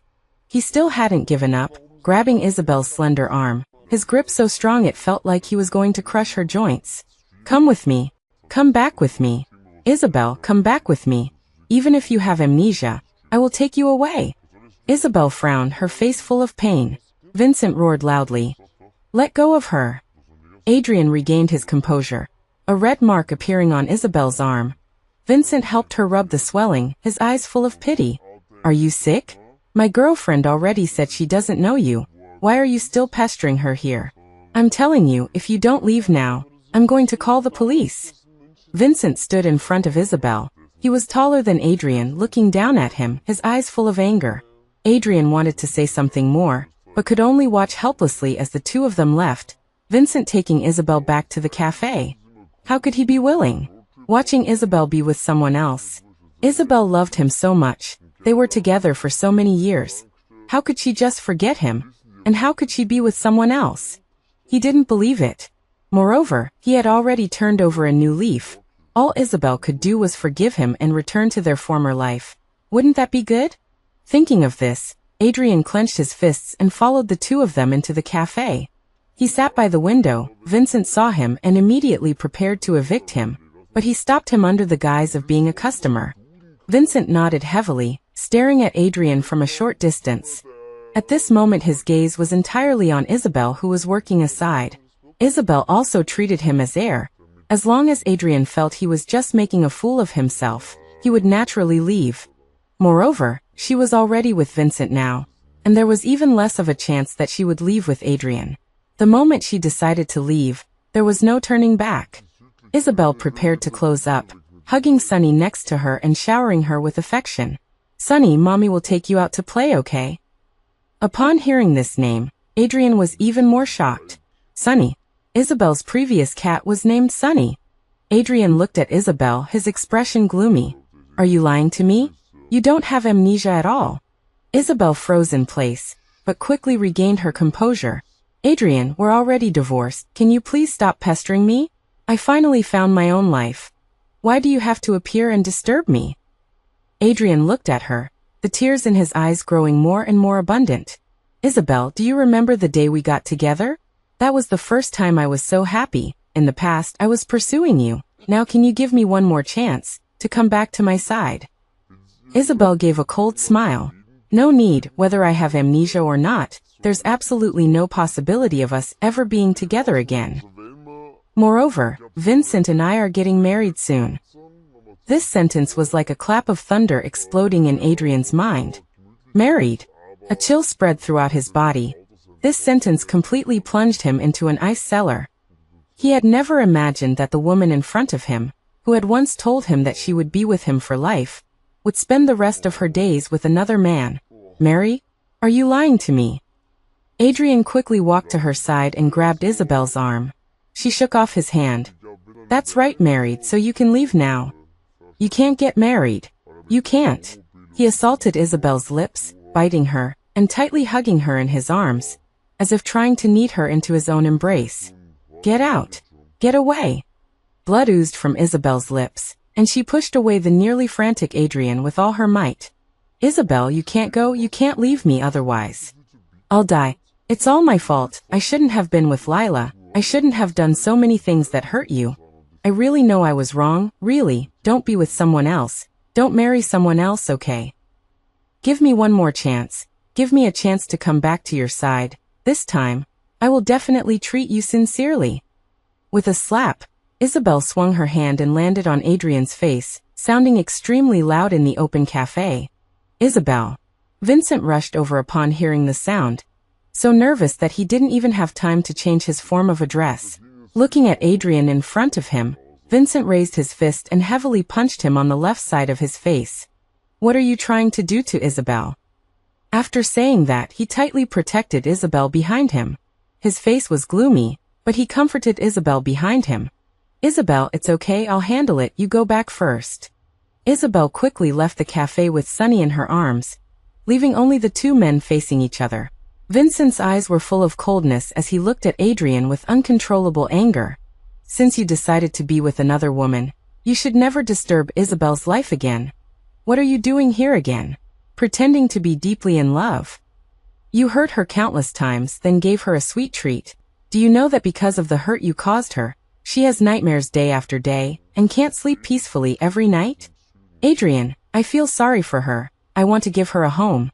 And the person we least want to see, the person who hurt her the most, is you, who once said you loved her the most." Adrian froze in place, his hands slowly drooping to his sides. It's not like that, it's not like that. I love her.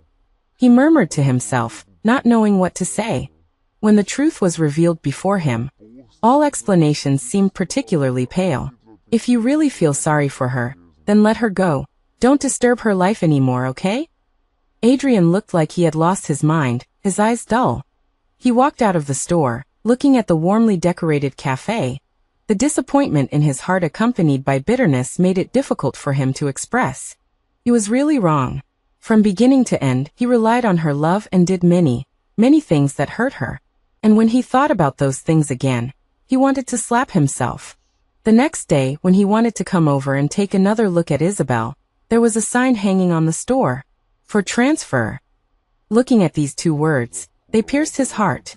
Adrian looked for a long time, looking at the familiar delicate handwriting, and lowered his head. Finding Isabel was not a difficult task. He quickly found the second cafe where she had settled in this city. But now he no longer dared to take a step forward. Looking at Isabel's busy figure, the happy smile on her face, he actually felt happy too. Watching her and Vincent walking together with Sunny, he followed behind them, hiding and dodging. This, too, could be considered participating in their lives. But on the day Isabel walked out of the cafe and crossed the road to buy a small cake, he saw a car driving towards her on the road, the speed getting faster and faster. Adrian, watching the person and car about to collide, suddenly rushed out, pushed Isabel aside, and fell onto the road. All Adrian could hear was endless noise, the sound of car horns, the screams of the crowd. His consciousness only had a blank space. He had finally protected Isabel once. He didn't know how long had passed before he woke up again in the hospital bed. Anxiously, he wanted to find something beside the bed, but found it empty. Isabel didn't come to see him, but his bedside table was filled with supplements. Waking up means you're mostly fine. Fortunately, the car accident wasn't too serious and didn't injure any vital organs. The doctor looked at him, carefully giving instructions. Adrian wanted to say something, but in the end he couldn't control himself. "Can Isabel come to see me? We will contact Ms. Isabel about this matter. If she has no objections, you can see her yourself." Adrian waited for a week, but still didn't see the person he wanted to see. However, on the day of his discharge he was greeted by Isabel and Vincent. They stood by his bed, and although there was a hint of displeasure, they took the initiative to speak. "I'm very grateful you saved me, but that just means we're even. I don't want to mention anything about what happened before. After this, let's just go our separate ways and never meet again." Adrian got out of bed and wanted to grab Isabel's hand. How could he bear to go their separate ways from the woman in front of him? No, Isabel, I'm willing to do anything for you. I know you don't want to come back to my side now, I can wait." Vincent interrupted him. "You don't need to wait. Isabel and I came here today not to see you, but to see the child in Isabel's belly." The word child exploded in his mind like a thunderbolt. "Child?" Adrian grabbed the corner of Isabel's clothes and pleaded. "Isabel, tell me it's not true. How could you be pregnant?"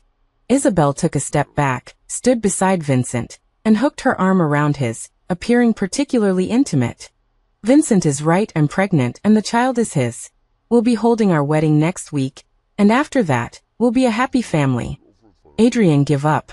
"Although I don't know what happened between you and Lila. She also has your child in her belly. I hope you can treat her well." "No. The child in her belly isn't mine at all. That child won't even survive to be born. All of it, is a scheme set up by Lila. We've all been deceived by her."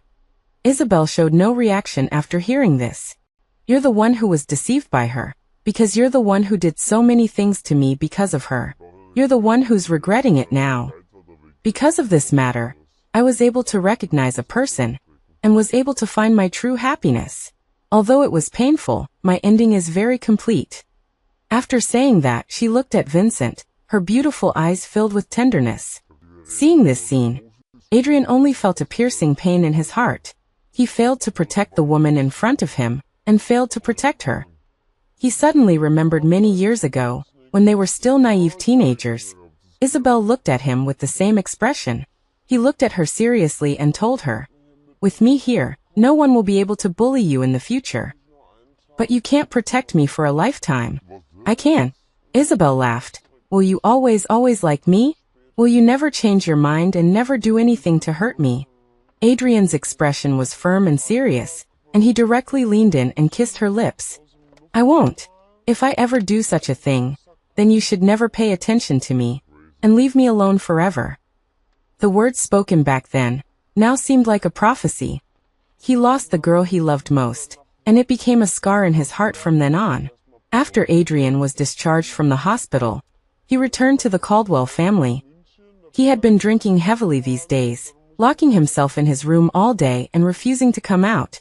Until one day he suddenly opened the door to the basement and saw Lila in shackles, who had lost a lot of weight and seemed to be all skin and bones. Seeing Adrian, she crawled to his feet, kowtowing incessantly. I was wrong, Adrian. Let me go, I'll never do this again. I was wrong." Adrian kicked her away. "Don't call me Adrian." Looking at that face similar to Isabel's, he pinched her chin tightly, as if trying to crush it with force. "What? You really want to leave?" Lila nodded, enduring the pain, tears welling up in her eyes. "As long as you let me out, I can do anything, I swear. I will never disturb your life again. I will go far away. I beg you, young Master Hua." Adrian let go, nodded, his face gloomy. Okay, I can let you go. After saying that, he grabbed Lila and threw her into the back seat of the car, as if dragging her. Lila's mouth was stuffed with something, and her hands and feet were tied. Her eyes widened, and she felt extremely panicked. Adrian could let her out. So why didn't he just let her go directly, but instead took her away? Was this really the freedom she wanted? Watching the scenery outside the window constantly receding, until the familiar scenery became strange, Lila couldn't help but tremble. This wasn't letting her go, this was throwing her into the deep mountains and forests. When they reached their destination, Adrian opened the car door, and continued to push her forward. Before long, they saw a small wooden house. Adrian opened the door to the house. It was very empty inside, but there were many instruments of torture. The cloth in Lila's mouth was removed. Just as she was about to scream, several ragged men walked in behind her. They looked like they hadn't seen a woman in a long time, and they were excited and drooling when they saw Lila, their eyes full of light. Mr. Caldwell, can we really enjoy this woman as we please? Adrian nodded. It's up to you. Whoever has the most turns can come to me for a reward. As soon as he said that, these men pounced on Lila like starving beasts, and soon, they heard the sound of cloth tearing. She wanted to scream, wanted to stop them, but she couldn't move her hands and feet. Looking at Adrian, who was watching all this coldly not far away, Lila's voice trembled. Mr. Caldwell, I was wrong, let me go, I will never dare to do it again. This scream was drowned out by the panting of a group of men. Adrian quickly left the place, and hearing the intertwined sounds inside, Lila's painful cries, made him feel much better. Now that Isabel had a new life, perhaps he should really stop disturbing her life as she said. But the memories of the past always appeared in his mind from time to time, appearing in his dreams. He couldn't forget. Looking at the continuous high mountains not far away, Adrian's eyes gradually became dull. He still had things to do, and once he finished them, he would apologize to Isabel in another way. This kind of atonement was the only thing he could do. Isabel and Vincent had already set the wedding date, next Monday. The two were busy with all of this. Feeling Vincent's care, Isabel stroked her belly, and looked forward to everything in the future. Vincent, he was different from Adrian. He was mature, stable, and very considerate. If she had met him earlier, maybe her life would have been smooth sailing a long time ago. But it wasn't too late now. Isabel and Vincent's wedding was not very grand, which Isabel had requested. She only wanted to invite a small group of people to attend. The most important thing about a wedding was the loving couple, and the people who sincerely blessed them. Vincent agreed. Although the wedding was small, none of the necessary rituals were missing. Isabel stood on the stage in a wedding dress, and Vincent was already in tears. He kept wiping his tears, looking at the woman who was about to become his wife. Groom, are you willing to take your bride, to have and to hold, from this day forward, for better, for worse, for richer, for poorer, in sickness and in health, to love and to cherish, till death do you part? Vincent nodded. Ido. Bride, are you willing to take your groom, to have and to hold, from this day forward, for better, for worse, for richer, for poorer, in sickness and in health, to love and to cherish, till death do you part? Adrian stood in the shadows, watching the couple. Isabel quickly gave an affirmative answer. Now the groom may kiss the bride. Vincent gently kissed Isabel's forehead, his expression affectionate and gentle. Adrian's heart ached. His mind was taken back to the scene of their wedding. Once upon a time, he had also made such a promise to Isabel in front of this group of people, witnessed by friends and relatives. But he still failed to do it. He lost his girl, the girl who had been with him since adolescence. The guests soon dispersed, and Adrian appeared in front of the two. He took out his ancestral bracelet, which was a symbol belonging only to the Caldwell family's mistress. Isabel naturally refused. I appreciate you coming to bless us, but I don't want such a precious gift. Adrian rejected, put away the box, his expression full of regret. I didn't come with any malicious intentions. I just wanted to witness your wedding. I won't bother you again in the future. I hope your life gets better and better, and that the man beside you treats you as he did at the beginning. Isabel, holding Vincent's hand, said with a proud look, he will. Adrian quickly left as well. He went to many of the roads he used to walk with Isabel during their school days. They were once an enviable couple here. He came to the lake, feeling the cool lake breeze brush across his face, just like many years ago, when Isabel gently cupped his face. He left this world with a smile on his face. News of Adrian's departure quickly reached Isabel's ears. When she heard the news, she didn't have a single ripple of emotion. Vincent looked at Isabel. Adrian. Do you have no thoughts? Isabel chuckled. The past will fade with time. Hurts and being hurt will only leave traces in the river of time. But time will also smooth everything over. The person by my side now is you. Other people are irrelevant to me. Isabel gently comforted Vincent beside her, stroking her already slightly protruding belly. What do you think? Will our child be a little boy or a little girl? A little boy. I hope he can protect you like I do. Isabel laughed. I hope he has a carefree life, smooth sailing all his life. The sunlight shone on them. The scene at this moment was incredibly warm. Vincent squatted down, listening to the sound of the child in her belly, and gently placed a kiss on Isabel's forehead. Thank you for your hard work, my wife. In fact, many times, this simple happiness will last for a long time in memories. No matter when you think about it, it will unconsciously make you smile. That's what happiness means, isn't it? Being with the person you love, no matter what you do, you will feel happy. Isabel looked at Vincent's handsome profile, her eyes narrowing even more. At least now she is happy, isn't she?